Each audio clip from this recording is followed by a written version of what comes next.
So in this one we're going to make it an electric bass, E bass. Last time we made a pluck string, but this one's an E bass. So we're going to set the frequency down to 0. We're going to set this down to 0. We're going to use a square in this one, and we're going to set the pulse width down to about 3 to 4. The frequency is down to the bottom here, so I call this 0, and you know. The oscillator 1 is all the way up to the 10. The oscillator B is all the way up to a 10. This is at about 0. So 1, set this to about a 1, the cutoff. The resonance goes down to a 0, and then the envelope goes to about a 3, whereas the keyboard amount goes to about a 6 and a 7. So then we go down to attack, and we're going to keep the attack at a 0, and then we're going to go to decay, and we're going to set the decay to about a 6, and we're going to go to sustain, and we're going to make the sustain 6 or 7, and then we're going to go to release and set that to a 5. Then we're going to go down to attack, keep the attack down there. The decay will go to about a 4 or a 3 or a 4.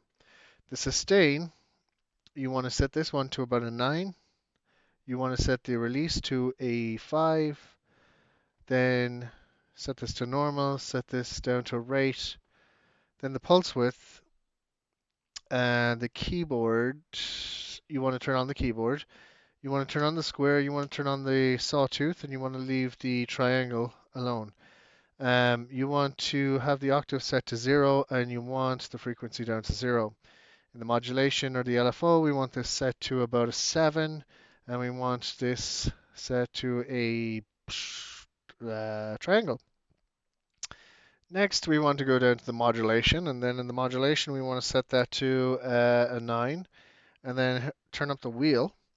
The next thing we want to do then is we want to go ahead and set this to wheel on the filter. We want to set this one to off. We want to set this one to wheel. We want to set this pulse width modulation has to be direct, and the top one has to be out of wheel, okay? So then we've set the filter envelope to about a 3 and set it on direct. And then we turn this one all the way down to a 0 and just set it on direct. And what we have is, wow, sounds very drum and bassy.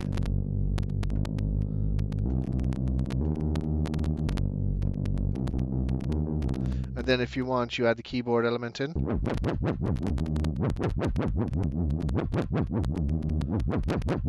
So when I use my keyboard modulation, get that wobble. But that's kind of good for drum and bass, like, or that's actually a really nice bass.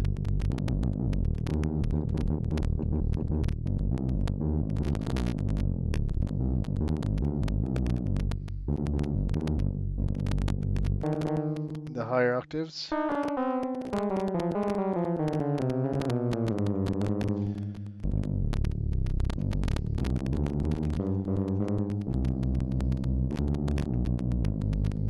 I can see myself using this one a lot.